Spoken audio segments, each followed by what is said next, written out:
peu de cadre parce que là c'est le bazar. J'ai fait du tri dans mes bibliothèques et on va faire un petit unhaul justement pour regarder tout ce qui va dégager.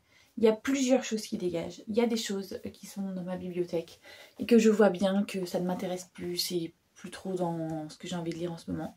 Pareil pour dans ma palle. Je vois bien qu'il y a des lectures que en fait je traîne à vouloir faire, que ça fait des années qu'ils sont dans ma palle. Et mais manifestement ça va ne pas le faire avec moi, puisque si ça fait des années et que maintenant j'ai plus trop envie de les lire, ça sert à rien que je les garde autant que je m'en sépare tout simplement. Donc c'est ce qui va se passer. Les livres que je vais vous présenter, je vais déjà les montrer à mon cercle proche, à mes amis et tout, voir s'il y en a que ça intéresse de les récupérer. Donc il y aura ça. Il y aura une autre partie des livres que je n'ai pas payé, que j'ai reçu gentiment, donc cela je risque de les mettre dans des boîtes à livres. Et puis sinon il y en aura encore une autre partie qui ira sur Vinted, donc je vous mettrai le lien de mon Vinted si vous souhaitez acheter certains des livres. Je ne vais pas vous faire le résumé de tous les livres parce que sinon la vidéo sera beaucoup trop longue, mais je vais vous dire à peu près le genre que c'est, la thématique, et puis peut-être aussi les raisons pourquoi je m'en sépare, parce que tous les livres sont pas pour les mêmes raisons. Je commence avec la trilogie des Cooper Training. J'avais lu le 1 il y a fort longtemps et je m'étais dit pour finir la saga, j'avais demandé à Cynthia de m'acheter le 2, le 3 dans un ancien calendrier de l'Avent qu'on avait fait, et donc du coup le 1 il est lu. Le 2, j'avoue que je l'ai commencé, j'ai dû lire peut-être 2 ou 3 chapitres et ça ne matche plus avec moi. J'ai l'impression que ça a vieilli et que je supporte pas le comportement des personnages, enfin bref. Je vais me séparer de cette trilogie. Donc voilà, ça va passer à la trappe. On est sur une romance, sur des tomes compagnons. Chaque tome est sur un frère différent. Dans le premier, donc celui-là que j'ai lu, on est sur un gars qui tient une... Comment ça s'appelle, une entreprise de fitness. Et bien, lui, il est hyper tatoué, hyper healthy et tout. Et il va avoir une secrétaire, justement, une toute nouvelle, qui elle ne l'est pas du tout. Dans le tome 2, si je ne me trompe pas, on est sur des single dad et single mom qui vont se rencontrer. Et là, je crois que sur dans celui-là de Harry, on est sur une second chance. Donc, voilà à peu près les tropes. Mais voilà, je sens que ça ne le fait plus avec moi, donc tout le temps on sait pas. Ensuite, de là, ça fait pas trop longtemps qu'ils sont rentrés dans ma palle, mais je vous avoue que, au final, je me rends compte que j'ai fait ça plus par compulsion que par autre chose. J'ai une amie, Mathilde, qui un jour nous a montré justement son unhaul à elle. Elle a dit prenez ce que vous voulez dedans, un peu comme moi je vais le faire avec elle la prochaine fois. Et du coup j'ai récupéré ces deux-là, mais je me rends compte que c'est vraiment pas dans mes priorités. Donc So What, on est sur plutôt une romance d'été. Je crois que c'est une jeune fille qui va passer des vacances et eh bien, elle va rencontrer quelqu'un. Est-ce que ce serait pas justement une romance d'été, mais l'amour de sa vie? Et là, on est sur autobiographie. Ça fait très longtemps que j'ai envie de le lire. Il est sorti il y a un petit moment et je m'étais dit, ouais, ça va être l'occasion justement de le récupérer et de pouvoir le lire. En fait, je me rends compte que c'est beaucoup trop young adulte et que je le lirai pas parce que justement, je remarque que moi, au niveau aussi de mes lectures, tout ce qui est young adulte, ça passe de moins en moins maintenant, je suis plus public cible, donc voilà, je vais m'en séparer. Là par contre on est sur une romance MM justement entre je crois 2 lycéens. Donc ça m'intéressait parce que romance MM, mais en même temps trop jeune pour moi. Pareil, ça je l'ai pris au FNR l'année dernière, pas trop fan de toi, donc il n'est pas si vieux que ça, mais je me rends bien compte que il est dans ma palle et je n'ai plus envie de le lire. On est sur une jeune femme qui va rencontrer son idole. Et donc j'imagine que voilà, il va y avoir une romance avec un acteur hollywoodien et tout, bref.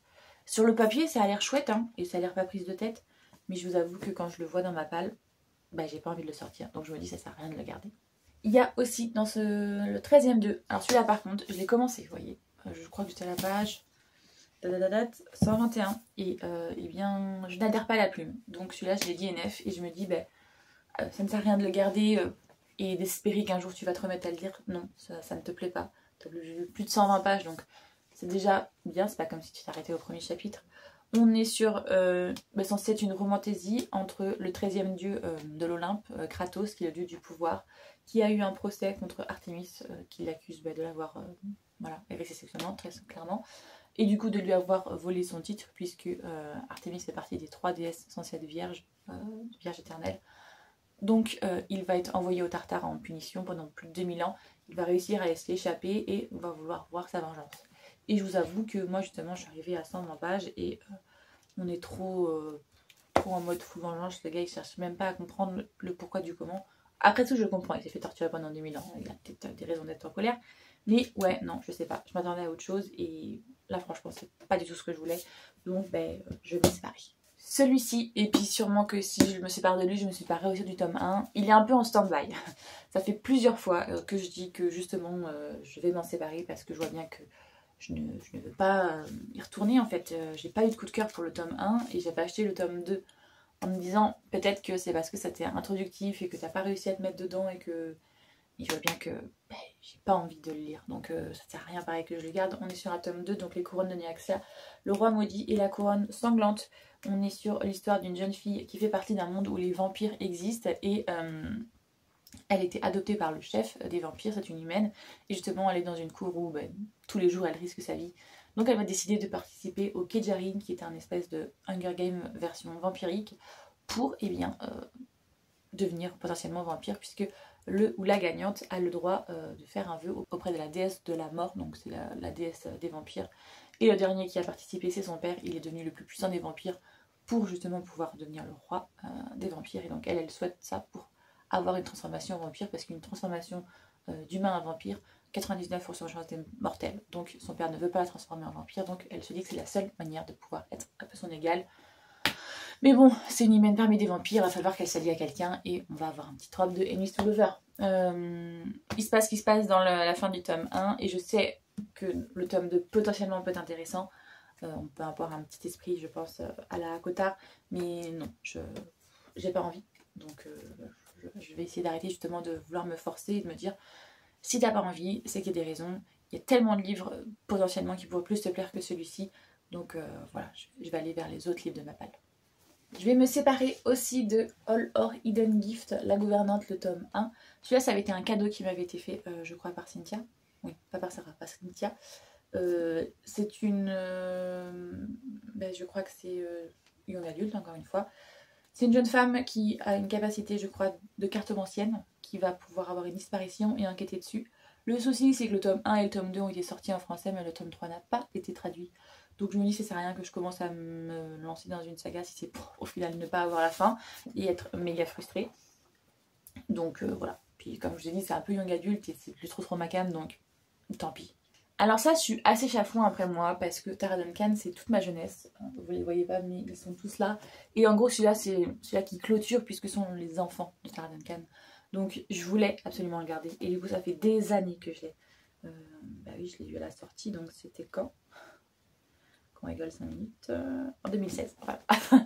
Donc ça fait des années que je l'ai, mais je vois bien que je ne suis plus du tout dans cette bien-là, parce que Tara Duncan, c'est fini, c'était quand j'étais jeune. Donc je me dis que ça sert à rien que je m'inflige de lire celui-ci, alors que j'en ai des très bons souvenirs de la saga d'origine. Voilà, on est sur l'histoire. Alors, dans celui-ci, c'est les jumeaux, donc je ne vais pas trop vous parler de Tara Duncan, sinon ça va risquer de vous spoiler. Mais voilà, c'est ses enfants à elle, et on leur répète des péripéties, parce que, en vrai, il y en a un des deux jumeaux qui va se faire enlever, donc l'autre va vouloir enquêter pour comprendre ce qui va se passer, et derrière ça, on va comprendre du coup pourquoi le jumeau s'est fait enlever, et voilà, il y a plein d'intrigues politiques et tout autour. Ça avait l'air chouette sur le papier, mais voilà, c'est passé.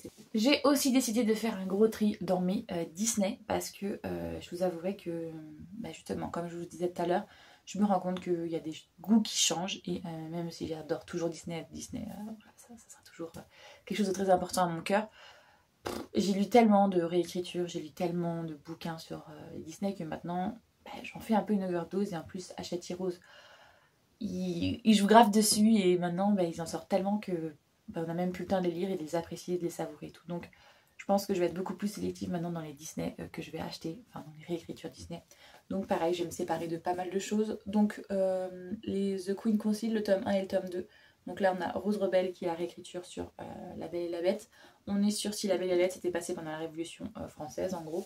Et là on a Deux Plumes et Deux Flammes, donc c'est celui-là sur Mulan. L'empereur meurt et il a mis comme héritière Mulan. Donc comment Mulan va réussir à gérer, à devenir la nouvelle impératrice. Donc voilà, c'était pas mal. J'étais un peu perdue dans celui-ci parce que justement au niveau historique, c'était un peu compliqué pour moi de mélanger tout ça. Celui-ci était pas mal aussi, on avait des enjeux aussi bien politiques qu'amoureux parce que du coup elle devient impératrice mais avec... c'est Chang, le gars, oui, Chang. Mais du coup il est plus du tout au même niveau qu'elle vu que lui il est juste un commandant. Il est roturier, maintenant elle devient noble. Donc voilà. On avait des sujets intéressants, mais pas assez pour que j'ai une très bonne lecture, mais c'était pas des coups de cœur, donc je ne vais pas les garder. Donc du coup, dans le même état d'esprit, je me sépare de la plupart de mes Twist and Tale. Alors pas tous, il y en a quand même quelques-uns que je vais garder, que je me souviens que j'ai beaucoup apprécié lors de la lecture, donc je les garde. Tous ceux que quand j'ai vu le résumé, je me suis dit ouais, bof, ça dégage. Donc je me sépare de Ce rêve bleu, qui est celui-là sur Aladdin. Je me sépare de Quand brille la bonne étoile, qui est celui-là sur la bonne fée dans Pinocchio. Renouveau, qui, pour moi celui-là c'était le pire, parce que franchement il n'y a absolument rien du Disney qui change malgré le Twist and Tale, donc j'étais en mode pourquoi vous avez sorti ce bouquin, et donc voilà. Donc c'est celui-là sur la Reine des Neiges. Il y aura aussi Un jour ma princesse viendra, du coup on est sur une réécriture un petit peu plus féministe, parce que je crois que c'est la princesse qui sauve le prince et non pas l'inverse. Il était un rêve, pareil, on est sur... alors l'autre c'était Blanche-Neige, pardon, là on est sur La Belle au bois dormant. Aussi ses rêves, pareil, ça dégage, celui-là c'est la réécriture sur Cendrillon. Et tout droit jusqu'au matin, c'est celui-là sur Peter Pan. Du coup ça fait que je garde celui-là sur La Belle et la Bête, of course, celui-là sur La Petite Sirène, bien sûr, celui-là sur Mulan, et celui-là sur La Princesse et la Grenouille. Voilà, dans cette collection-là, je ne garde que cela, parce que... Et puis l'anthologie aussi, que je garde parce que j'avais passé un bon moment quand même, l'anthologie. Vu que c'est des nouvelles, c'est plus court, et je trouve que j'avais mieux savouré, bizarrement, alors que c'est plus court, mais bon, c'est pas grave. Donc voilà, tout cela, ça dégage. On continue avec les Disney. Je vais me séparer aussi. Alors, je sais plus comment elles s'appellent ces collections. Les vilains, je crois. En fait, le début me plaisait énormément. Le premier, là, Miroir, Miroir, était super. L'histoire de la bête aussi, Perdition aussi, les mots aussi. Mais après, là, quand on est arrivé aux étranges sœurs, Diablesse et tout ça, ça a commencé pour moi à partir dans un délire qui n'était pas le mien. Donc voilà, je me sépare du coup, comme je vous ai dit, de Miroir, Miroir, de l'histoire de la bête, de Pauvre âme en perdition, de l'histoire, c'est Maîtresse de tous les maux, N'écoute que moi, Les étranges sœurs, Cruelle diablesse, donc Lily Tremaine c'est Cœur de pierre, Pays imaginaire. Celui-là pour le coup il était plutôt pas mal, hein. Il m'avait redonné un petit peu espoir que ça allait être mieux. Et Les flammes du destin, donc celui-là sur Hades aussi. Mais au final, non, je me suis vite rendu compte que, en fait, l'histoire de base m'intéressait, c'était de voir comment les méchants étaient devenus les méchants que nous on connaît dans les Disney. Et je trouvais ce postulat hyper intéressant, hyper chouette, donc j'avais bien aimé les premiers. Mais après, le problème, c'est qu'ils ont voulu mélanger des intrigues entre elles. Et bien, ça partait un petit peu dans tous les sens. Pour moi, ils avaient rajouté justement les étranges sœurs. Et là, ça partait dans vraiment tous les sens. Et c'est à partir de ce moment-là où j'étais en mode non, les gars, ça va trop loin pour moi. Donc, non. Franchement, ouais, j'ai à peu près apprécié jusqu'à N'écoute que moi. Étrange sœur, j'ai pas aimé. Cruelle diablesse, je le trouvais pas mal. Mais voilà, ça partait aussi, ça commençait à partir, comme c'était après les étrangeurs, c'est là où ça commençait à mélanger pas mal de choses et qui pour moi c'était plus chouette. Et voilà, donc, comme pour moi c'est de pire en pire, j'arrête là les dégâts. Et puis mon banquier me dira merci parce qu'il y a tellement de sorties qui m'intéressent maintenant, beaucoup plus en auto-édition et tout. Je me dis que cela c'est pas grave, ça plaira pour d'autres personnes. Et je continue avec une autre suite de saga, enfin une grosse saga que j'ai commencé et que je me disais trop bien, ça va me rappeler un petit peu ma jeunesse nostalgique et tout. J'ai acheté les 9 tomes, ce sont des perfect éditions, donc c'est 2 tomes en un. Donc il y a 18 tomes quasiment que je me suis acheté. Là, normalement, il ne reste que 2 si je ne me trompe pas pour avoir toute la collection. Mais je me rends compte que non, en fait, ça devient beaucoup trop sombre pour moi. De quoi je parle? Je parle des Vampire Knight. Voilà, je me sépare des 9 tomes que j'ai. En fait, j'avais regardé l'animé et donc je connaissais à peu près 1, 2, 3, 4, 5. Voilà, jusqu'au 5, je connaissais mon sujet. Voilà. Et là, on arrive justement sur la saison que je n'avais pas lue puisque l'animé s'était arrêté. Et c'est devenu n'importe quoi. Donc, hop, je vous montre. Je me sépare du coup de Vampire Knight, la saga, qui est sur une jeune fille qui est une humaine, qui vit dans un monde où les vampires existent mais sont cachés. Elle a été attaquée quand elle avait 10 ans par un vampire et sauvée par un autre. Du coup, les vampires, elle les apprécie plutôt bien. Voilà. Elle sait qu'il y en a des méchants et des gentils, mais elle ne les considère pas mal. Elle va être adoptée, elle va être adoptée par un... Comment ça s'appelle? un directeur d'un lycée qui va du coup faire un lycée mixte. Il va faire d'un côté la day class avec les 2 jours pour les humains et du coup la night class de l'autre côté sera les vampires qui iront à l'école. Donc elle a été adoptée par ce directeur, mais il y a aussi Zéro qui a été adopté et lui il est l'enfant de chasseur de vampires. Et lui, sa famille a été décimée par des vampires, donc lui à l'inverse, il déteste les vampires. Ces 2 jeunes gens qui sont mineurs vont devenir pions du coup dans ce lycée, vu que c'est les seuls à connaître l'existence du secret des vampires. Et celui-ci, Kaname, eh bien c'est lui qui a sauvé cette jeune fille quand elle était jeune, décide lui aussi qu'il veut aller dans ce lycée parce que, eh bien, il veut que les vampires deviennent gentils et soient capables de cohabiter avec les humains, donc il va ramener des amis avec lui, et c'est un peu lui en gros qui va faire partie d'un ICAS avec tous ses potes, mais évidemment plein d'intrigues politiques, amoureuses et tout, qui sont compréhensibles je trouve, justement, là on s'est arrêté dans l'arc avec l'animé, là on est arrivé à la fin dans des trucs politiques et des complots dans les complots, c'est du grand n'importe quoi, ça devient hyper gore et hyper sombre. C'est pas pour ça que j'ai signé, donc non, voilà, je vais m'arrêter là et je vais arrêter de faire souffrir mon petit cœur. Il y a potentiellement aussi 2 autres choses que je vais sûrement mettre, c'est des collections que j'avais achetées. Vous savez, il y a les collections où il y a le premier tome à 1,99 en librairie là. J'avais commencé à faire ça avec les beaux romans, là, les romans éternels, et je me suis rendu compte que finalement je ne les lirai jamais, même s'ils sont magnifiques. Il y avait 2 autres collections que j'avais pris, celui-là sur la mythologie grecque parce que j'adore ça et voilà, je voulais me renseigner à fond, mais je me rends bien compte que je ne les lirai jamais, donc il y a forte chance que je les bazarde aussi. La collection est un peu trop grosse, donc déjà que là je vous ai montré pas mal de livres, je vais pas vous les sortir. Et il y a celle aussi sur la mythologie nordique, pareil, j'avais pris tous les Loki, les Thor et tout, j'avais trouvé. Et je m'étais dit, ouais, ça serait cool justement pour se rentraîner et tout. Et l'autre, tu ne liras pas. Donc voilà, ça fait joli, mais tu ne liras pas. Ça me prend quasiment 2 étagères sur mes bibliothèques comme ça. Je me dis, non, autant s'en débarrasser. Donc pareil, il y a de fortes chances que ça finisse sur mon Vinted. Je le mettrai pas cher, hein, mais voilà. C'est surtout pour se débarrasser, pour faire de la place. Voilà, et puis c'est tout. On a à peu près 32 livres ou sagas dont je me sépare. Donc voilà, ça va faire un petit peu de place justement pour les prochaines arrivées et potentiellement ça fera des heureux aussi pour les personnes qui les récupéreront. J'espère que cette vidéo vous a plu, si c'est le cas n'hésitez pas à liker, ça aide énormément au référencement. Si vous aussi vous faites souvent des unhauls, dites-le moi.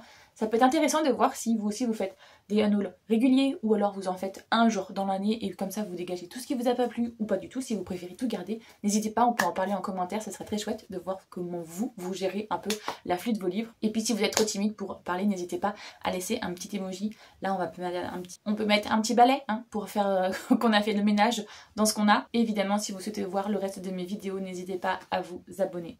Moi j'espère que tout va bien pour vous, que vous passez un beau moment, que vous faites de bonnes lectures et je vous fais tout plein de gros bisous.